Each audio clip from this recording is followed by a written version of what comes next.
वो ईमानदार किसान जो भरी पंचायत में उसे बेइज्जत किया गया, उसे चोर कहा गया। अब वो ईमानदार किसान क्या करते?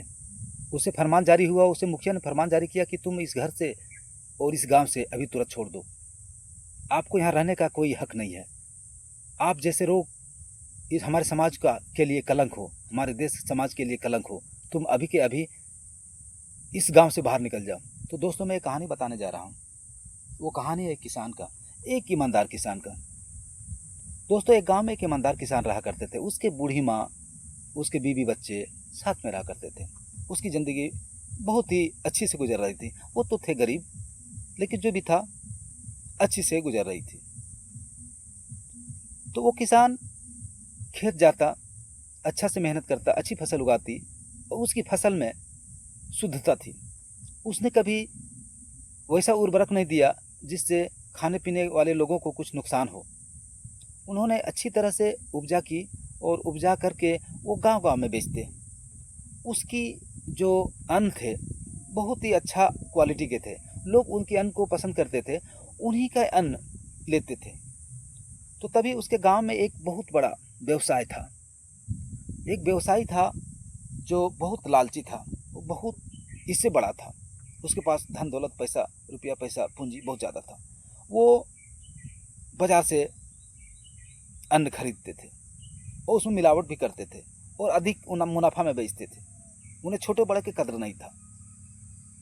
तो जब छोटे किसान को देखा कि ये मेरा ही बाजार में ये बेच रहा है और मेरा ही रेट से सस्ता रेट में बेच रहा है, मेरा ये बाजार को ख़राब कर रहा है, तो उसने प्लानिंग बनाई छोटे किसान के लिए। वो छोटे किसान के लिए उसने प्लानिंग बनाई कि इसको हम कहीं इसको इस तरह का बेइज्जत करें, तभी यहाँ से भागेगा।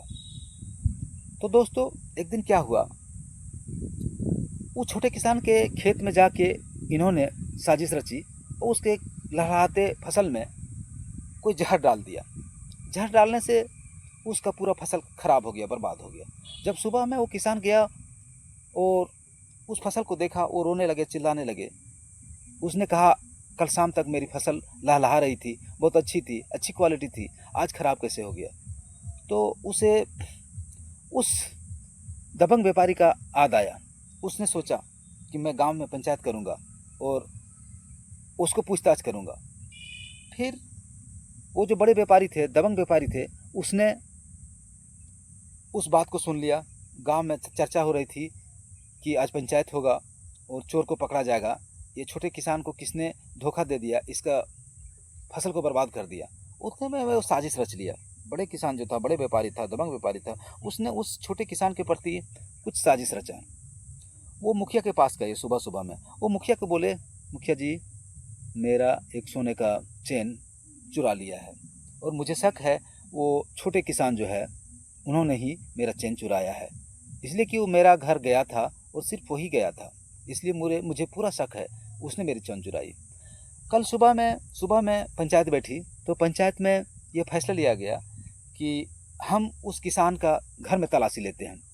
तो सभी लोग उसके घर में तलाशी लेने गए। तलाशी लेने के बाद बहुत देर तक खोजा तो एक आदमी ने वही सोने के चैन उस गरीब किसान के घर में मिला, इसलिए कि उसने साजिश के तहत उसे फंसाया था।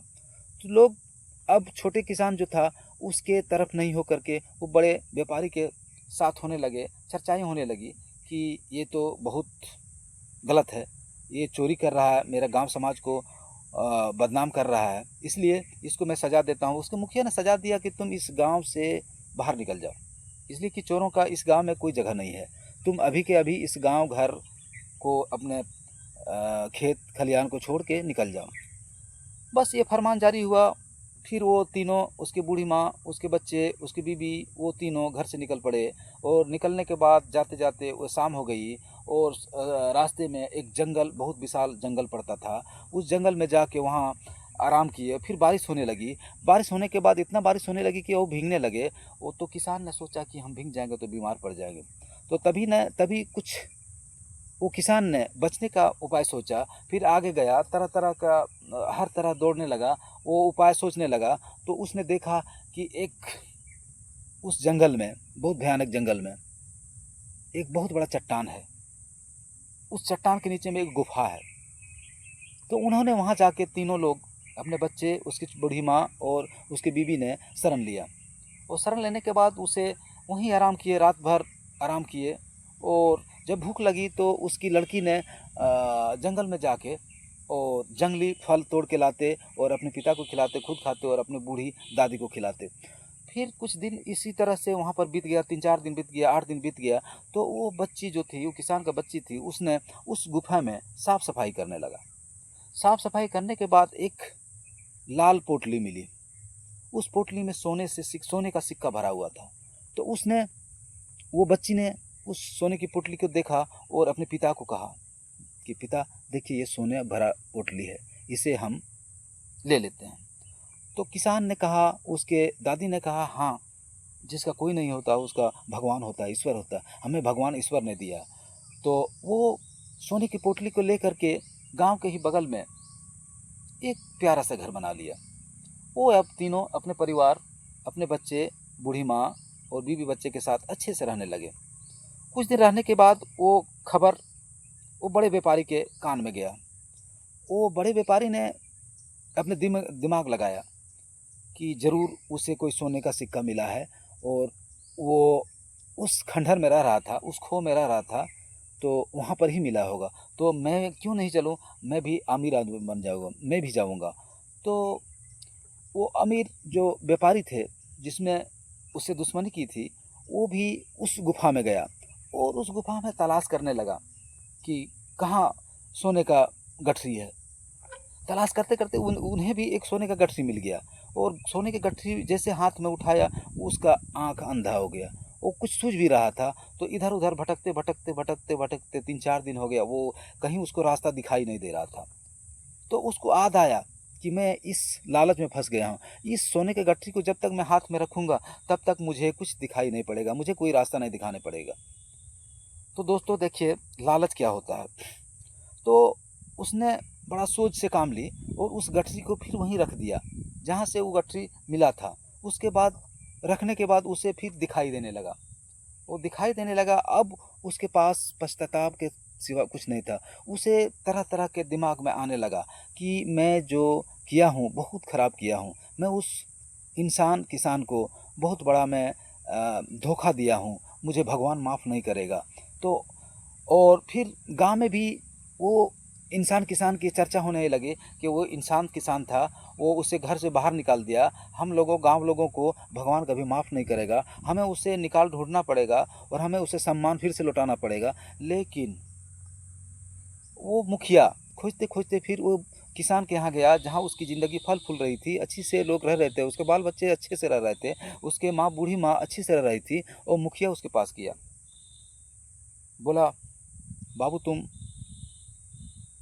बहुत ही सम्मान आदमी है, तुम्हें मैं फिर से वो सम्मान लौटाना चाहता हूँ और नहीं लौटाने पर मुझे ईश्वर मुझसे नाराज़ हो जाएगा, पूरे गांव पर आफत आ गई है और तुम्हें रोते हुए मैं नहीं देख सकता था। और लेकिन इसने साजिश किया और साजिश करके तुम्हें ये घर से और बाहर किया, बेघर किया, तो मैं तो मजबूर था। इसलिए अब हमें ये एहसास हुआ कि ये लालची आदमी ने तुम्हें बाहर किया और साजिश किया। अब लोग तुम्हें सम्मान से देखना चाहते हैं, सम्मान देना चाहते हैं। सो तुम अब गांव चलो, अपने घर चलो और फिर से तुम सम्मानित से रहो। तो किसान ने जवाब दिया, मुखिया जी अब मैं तो घर नहीं जाऊंगा, मैं तो अभी सम्मान से रह रहा हूँ, लेकिन मैंने आप लोगों के लिए कोई अपनी दिमाग में कोई कुछ वहम नहीं रखा है। मैं आप लोग को बहुत एहसानमंद हूँ। मैं अ, आप हम लोग को जो निकाले तो ही मैं बड़ा आदमी बन पाया, और नहीं तो मैं वही गरीब का गरीब रह जाता। तो दोस्तों इससे आपको क्या प्रेरणा मिली, ये हमें कमेंट बॉक्स में बताएं। ये अगर उसे नहीं निकालता वो बड़ा आदमी नहीं बन पाता। ये किसान जो दबंग था, जो व्यापारी दबंग था, ये उसे धोखा नहीं देता तो वो बड़ा आदमी नहीं बन पाता। तो दोस्तों लालच अच्छा नहीं है, लालच नहीं करना चाहिए लोगों को। जब लालच करोगे तो भगवान तुमसे नाराज़ हो जाएगा। किसी की भलाई करो वही अच्छा है, किसी की बुराई करे तो भगवान नाराज़ हो जाएगा। तो दोस्तों ये वीडियो कैसा लगा आप हमें कमेंट बॉक्स में ज़रूर बताएं। Thank you.